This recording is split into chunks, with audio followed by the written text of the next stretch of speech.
Bem-vindo a mais um VCast, nessa edição especial da Conferência Fiel Pastores e Líderes 2017.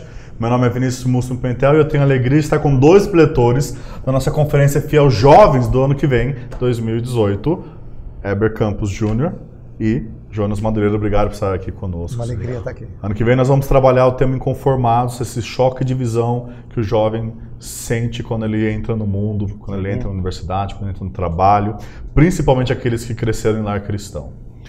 E o que eu gostaria de conversar um pouquinho com vocês é quais desafios hoje esse jovem cristão tem enfrentado nessa sociedade secularizada. Quais alguns avisos que ele deveria tomar atenção, tomar cuidado, que ele vai se encontrar com isso. Então, olha, um alerta aqui. Quais que vocês enxergam? Eu acho que a primeira coisa é a gente compreender um pouco do que é essa secularização. Eu quero usar aqui uma frase do Charles Taylor, um famoso livro, né, de 10 anos atrás, aí, sobre secularização. Ele fala de um mundo moderno que perdeu o encanto, né, sem encanto. De que na era medieval havia a crença em Deus e por bastante tempo isso era o padrão. Agora parece que o padrão é o contrário. Eu quero linkar o que o Charles Taylor falou e ele escreve do ponto de vista de um católico romano, com algumas coisas diferentes da nossa perspectiva, mas para aquilo que o Tim Keller fala hoje, que eu acho que é muito bacana, e outros filósofos têm falado, mas o Keller fala de uma maneira que é fácil do jovem entender, que é assim, ó, na verdade, o que acontece nesse suposto desencanto não é a ausência de religião, é substituição de religião. Se o ser humano é essencialmente religioso, ele só vai ter outro Deus, outro molde de adoração, outros valores ético-morais. É importante que o jovem cristão saiba disso, porque ele tem a impressão de que estar no mundo secularizado significa que as pessoas não têm religião. Então, se ele fala de Deus com uma tua conversa, acabou. Não é verdade. Se ele vai pregar o evangelho, não adianta. Eu tenho que convencê-lo por outros meios, depois eu chego no evangelho. Eu acho que esse é um entendimento errado de secularização. Secularização, portanto, não é que agora a religião não tem lugar. Agora a religião mudou. O ser humano não consegue deixar de ser religioso, adorador. Então, se o jovem tiver isso em mente, eu acho que isso vai ajudá-lo a entender melhor como enfrentar alguns desafios do secularismo. Isso traz um ponto interessante que o jovem, quando ele entra no mundo, ele não está lidando com o mundo imparcial. Que eles gostam de se colocar no mundo secularizado como nós somos imparciais, temos as coisas corretamente neutros, e vocês religiosos são parciais que acreditam numa fábula. Até porque quando eles querem se simpatizar com alguma religião, eles dizem que religião é uma questão da esfera privada. Inclusive, eles podem até dizer, eu também tenho a minha religião, meus pais me legaram esse... Né? E eu tenho essa minha religião, mas essa é uma coisa privada, é o que ele faz esporadicamente. Quando, na verdade, quando ele está impondo uma maneira de pensar na esfera pública, ele está impondo uma religiosidade. Existem valores ali. Quer ver um exemplo muito interessante? Quando as pessoas falam assim sobre moral e certos padrões de conduta que não são aprovados pela moral cristã, eles falam assim, mas o problema é que moral, essas coisas aí, isso é muito complicado, a gente não tem como determinar isso, e eles são contra um estabelecimento ético formal. Curioso que as mesmas pessoas estão chamando os cristãos de discriminadores. Discriminação pressupõe valor ético acima de você. Qualquer codificação de discriminação pressupõe que você tem um conceito de moral. Mas é curioso que na hora que interessa, moral é uma coisa indefinida. Relativa. Na hora que é para defender os seus direitos, então tem discriminação, que é uma apropriação de uma determinada ética, para falar de justiça, para falar de direitos e assim por diante. Então, assim, isso é só para mostrar que o que parece secular e agora não tem entrada, agora não tem jeito, eu usar a Bíblia aqui, na esfera pública não dá, então me dê outras estratégias. Né? Então eles chegam assim para o Jonas Madureira, que é um filósofo, diz assim, me dê estratégias apologéticas e filosóficas, como se fossem a parte da escritura e de teologia, entendeu? Para falar no mundo secular. E acho que a primeira coisa que eles têm que acordar é, gente, nós estamos falando com pessoas religiosas, elas são por natureza religiosas. Então você tem que aprender a mostrar a elas que elas têm uma religiosidade, só que não é admitida. Eu concordo, eu acho que o Heber tocou no ponto que eu acho que é nevrálgico nessa discussão, que é o caráter religioso do secularismo. Ou seja, o secularismo não pode ser observado como uma cosmovisão que não envolva um comprometimento do coração. Existe um comprometimento religioso, existe um comprometimento do coração, E eu diria que tem ainda um outro detalhe que eu acho que completa essa avaliação. Em primeiro lugar, mostrando que o secularismo não é neutro, ele tem um posicionamento, mas mais do que isso, ele é um movimento religioso anticristão. Eu não estou dizendo antirreligioso, porque em geral as pessoas acham que o secularismo é uma reação contra tudo o que é religioso. Mas não é. Se você está na universidade, o budismo é aceito dentro do universo, o discurso budista, dentro do discurso universitário, ele é chique. Ele tem glamour, não é? Mas o secularismo ele tem uma reação muito mais, eu diria assim, emotiva, afetiva e beligerante contra o cristianismo. Uma prova disso é que qualquer universidade europeia, por exemplo, você vai estudar. Eu tive essa oportunidade, quando estava estudando na Alemanha, de ver isso. No andar de baixo do instituto onde eu estudava, era dedicado aos estudos, né, islâmicos, dedicados à filosofia árabe. Então, era interessante perceber como o secularismo, o discurso dele, o secularismo não afronta o islâmico, não afronta o muçulmano. Enquanto o secularismo parece que amedronta os cristãos e é um problema para os cristãos, é um ataque aos cristãos. Para o muçulmano, o secularismo, ele não está nem aí com o secularismo, ele não se preocupa com o secularismo. Me parece, pelo fato do secularismo ser muito mais uma reação ao cristianismo, em especial, do que a religião como um todo. E o que eu acho que faz sentido do que o Jonas está falando é porque a história bíblica, as escrituras sempre têm histórias de como a criatura, ela herda ou recebe coisas do Criador e depois se volta contra o Criador com os presentes que o Criador lhe deu. Isso, exatamente. Então, eu acho que isso é um bom exemplo. O secularismo ocidental, ele na verdade se apropria do capital gerado pela estrutura cristã. Exato. E agora ele usa esse capital contrário à fé cristã. E por isso que não funciona com o muçulmano, porque o capital é cristão. Ele usa a ética cristã. Ele usa o que senso de direitos, aspectos sociais, políticos, até econômicos, herdados do cristianismo, da tradição cristã. Do amor, que era tão enfatizado no cristianismo. Sem dúvida. É parasitário nesse sentido, né? Então é interessante enxergar como existe esse elemento anticristão, como o Jonas bem colocou, porque é uma reação às coisas que o Senhor Deus nos proporciona. E é nisso que eu vejo a história bíblica se repetindo. É a gente se voltar contra o Criador com os presentes que o próprio Criador nos legou. Eu acho que, por exemplo, é como uma cena que eu presenciei na PUC, quando os próprios estudantes, numa universidade, católica, eles fazem no Pátio da Cruz, uma performance cortando, na época representava o Papa Bento XVI, eles decepando com uma serra elétrica, você pode colocar lá no YouTube, decepando a cabeça do Papa na PUC. Você vai ver lá, é uma cena islâmica. Islâmica. Eles pegam lá um serrote e arrancam a cabeça do Papa, assim, e todo mundo celebrando, explodindo uma bomba na cruz. Então, e aquilo é um mas estudando na PUC. Estudando na PUC, você está entendendo? Usando o espaço da PUC.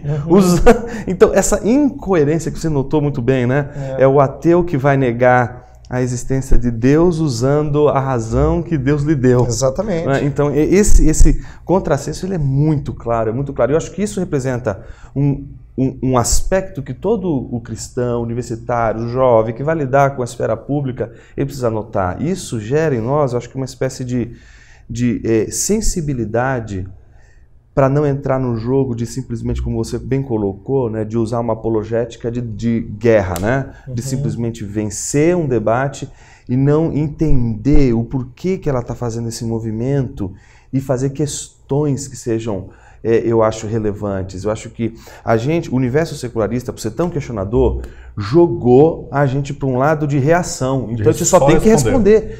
Então a gente não consegue mais fazer perguntas. Então chega, agora é hora de perguntar para o secularismo. E aí que entram alguns autores que eu acho que sabiamente lembram a gente que a apologética tem um lado ofensivo. Isso. Anulando sofismas, Paulo fala. Ofensivo no sentido de ataque. Isso, ofensiva. Não é de belicoso, de ofender alguém, mas de mostrar a incoerência de pensamentos alheios. Então isso é importante. O que eu estava falando antes, que o Jonas pegou essa linha de raciocínio, é que eu sinto que alguns cristãos parece que eles não percebem que eles estão minando a suficiência das Escrituras e da cosmovisão que advém das Escrituras quando eles querem alguma coisa para complementar. Tipo assim, ó, a Bíblia para a escola dominical é muito bom, sabe, Vinícius? É ótimo para a escola dominical, mas lá na universidade não funciona, cara. Eu preciso, assim, de alguma filosofia. Então eu vou estudar com o Jonas. Quer dizer, parece que ele vai aprender um negócio, assim, completamente diferente antes do que aprender a pensar com óculos bíblicos. Entendeu? Um grande desafio. Uma coisa que eu percebo quando o jovem entra no mundo secular é que o mundo secular hoje está compulsoriamente perseguindo comunidade. Até que você vê a comunidade gay, comunidade tal. E é uma deturpação daquilo que Deus propôs em Cristo Jesus da comunidade, que é a Igreja de Cristo. Você vê que as pessoas buscam uma comunidade... igreja sem Deus. Igreja ética sem Deus. Que já tem lá na Europa... Política sem Deus. Estado sem Deus. Igreja sem Deus. Igreja ateísta, né? Isso, E você vê eles buscando esse tipo de ação, buscando esse tipo, né, de o mundo será nós somos sem paz, imagina que não tem céu, imagina que não tem terra, inferno. E essa busca, ela não dá em nada. Porque justamente esse pessoal que fala tanto de comunidade, tanto de amor, acaba caindo no que o Carson falou, né? A intolerância dos tolerantes. E eles não acham o ponto unificador que Cristo traz, que é o novo homem, Cristo Jesus. Sabe, Vinícius, eu queria que os nossos amigos e irmãos que nos veem, nos assistem, eles entendessem que tem um aspecto muito curioso que reformados do passado nos ensinaram acerca do que você acabou de falar, que é o seguinte: todas as vezes que eles propõem uma comunidade alternativa, sem Deus, igreja sem Deus, ética sem Deus e assim por diante, mostra que o ser humano é capaz de distorcer radicalmente a ordem criacional de Deus, mas ele nunca consegue erradicá-la. Interessante isso. O ser humano, do jeito que ele foi feito, ele não consegue viver sem senso de comunidade. Olha que curioso. A proposta de um casamento gay mostra que ele não consegue viver sem senso de família, de casamento, de união. Isso. Ele distorce, mas ele não consegue criar algo paralelo. Ele critica, mas não cria algo... É parasita, como o Jonas me lembrou. É parasita. Então ele distorce, mas ele não consegue erradicar isso. Ele não consegue pensar num mundo completamente paralelo e novo e diferente. Ele não tem habilidade de criador. Tudo que ele consegue fazer é distorcer o que o Criador fez. Você me lembrou um texto do Doiverd, quando ele diz o seguinte, né? O que a consciência secular fez com o homem? Ela não destruiu, não é, a direcionalidade do homem a Deus, ou o impulso do homem para Deus. O que ela fez, como o pecado faz? Redirecionou para um ídolo. Então, a direção, o impulso para Deus que está ali... Potencialidade de espiritualidade. Ela está ali, ela é toda para Deus. O que o pecado, a consciência moderna faz, não é destruir isso. Ela pega toda a força desse riacho e canaliza isso para um ídolo, que aí pode ser a questão própria da sexualidade hoje, né? A questão do dinheiro, aliás, a tríade, né? Infernal aí, né? Dinheiro, sexo e poder, né? Acho que isso... Que, aliás, você vê os movimentos que surgem, principalmente movimentos de esquerda, eles têm um fervor que é equiparável a um fervor religioso, de imposição, de manifestação, às vezes até de irracionalidade, nessa busca de uma religiosidade pautada por novos termos, novas categorias do que é humano. A figura messiânica de um político, por exemplo, que é aquela representa a redenção, a salvação. Então, isso é típico de um movimento que é religioso do homem, mas ao mesmo tempo distorcido. E a proposta e a busca por redenção é constante. O ser humano está sempre buscando. Por quê? Uma das coisas que é mais fácil de perceber é que os seres humanos, sem a verdade bíblica, eles têm uma noção do ideal, do mundo como ele deve ser, e eles têm a noção de que o mundo não é o que deveria ser, da queda. Exato. Mas pede para eles darem uma solução. E aí que você vê a distorção completamente marcada por uma apostasia aí, não é? Você não tem mais a verdade evangélica. É por isso que os jovens mais têm que perceber, o que mais tem que perceber é que novos evangelhos têm surgido o tempo todo. Novas, boas novas, que não são o verdadeiro evangelho. Eles podem acertar em alguma descrição de como o mundo é. A graça comum permite isso. Eles podem acertar em detectar como as coisas não têm andado bem, mas eles nunca vão acertar na proposta de redenção. Isso é bem interessante porque ajuda, voltando àquele ponto, a pensar que a gente não está entrando num campo onde a gente fala uma língua e eles falam outra. Sim. Na verdade, eles têm propostas religiosas, nós temos propostas religiosas. Na verdade, a gente pode conversar no mesmo termo, que eles não são como um bicho ateísta neutro e nós, religiosos estranhos, né, alienígenas, que só falamos em evangeliquez.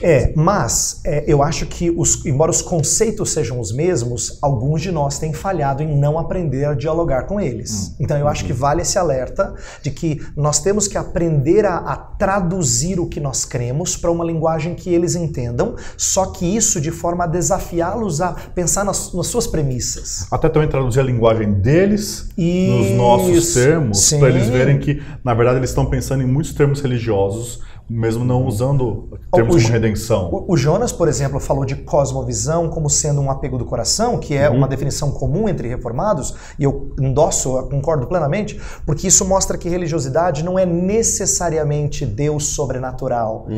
Tem muito mais a ver com o que move você a viver nessa vida, pelo que você morre, quais são as causas que te deixam apaixonados. Isso é ligar-se a alguma coisa de forma religiosa. Sim. Sabe que tem no Cristianismo Puro e Simples, o Lewis diz assim, né? Não é porque você é cristão que todas as outras religiões estão erradas. Né?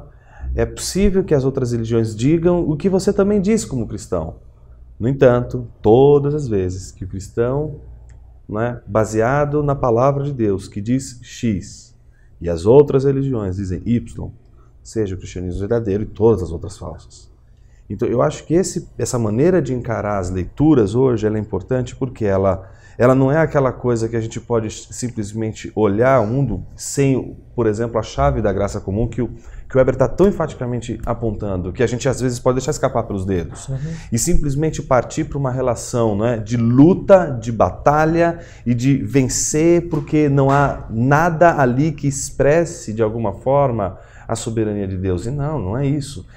Tudo expressa a soberania de Deus, porque Cristo está soberanamente, não é, sobre todas as esferas da vida humana. Então, tudo que existe no mundo expressa de alguma forma, não é, essa submissão ao senhorio de Cristo. E a gente, às vezes, eu acho que tem dificuldade de encarar essa submissão da realidade à nossa volta a Cristo, porque eu acho que a gente não consegue ainda refinar essa diferença entre o discurso de uma pessoa e o real. Né? Então, às vezes, a pessoa ela pode dizer que simplesmente que Deus não existe, mas o fato de ela dizer 30 mil vezes Deus não existe, não significa que Deus não exista. Né? Então, eu acho que a gente vive hoje no mundo muito marcado pelo virtual. Não é? Então, a questão do real, a questão do mundo como um todo ser fruto de uma apreensão real das coisas, ela foi deixada de lado. Então, a gente entra sempre na discussão das ideias, a gente entra em discussões de pensamentos, opinião. Então, você tem, eu tenho a minha maneira de ver o mundo, ele tem a sua maneira de ver o mundo. Então, aí a gente acha, bom, se cada um tem uma maneira de ver o mundo, então não precisa defender uma visão mais importante. Mas e esse que é o problema. Mas a falácia disso é que quando ele diz que isso aí é a sua opinião e eu tenho a minha opinião, então para você acreditar que o que você está dizendo é a sua opinião é porque você tem uma noção do todo. Sim. Essa é a falácia. A história do elefante. Do elefante. Né? Do cego que apalpa parte do elefante e diz que... Quer dizer, para você dizer que você só apalpou parte, você está descrevendo o elefante como uma parte do elefante, seja a perna dele, a lateral, o rabo, o que seja, você tem que pressupor que tem um todo. Então, todo mundo que diz que é uma parte tem uma noção do todo. Ele soberbamente está dizendo isso. Exatamente, é arrogante isso. Isso é muito arrogante. Soberbamente colocando isso aí. Perfeito. Gente, teria muito mais coisas para a gente conversar. Eu acho que na Conferência Fiel Jorge 2018 a gente vai elaborar tantas coisas. Estou muito empolgado para essa conferência. Estou muito grato que vocês vão poder estar lá. Obrigado, pessoal, por ter assistido. Até o próximo VCast.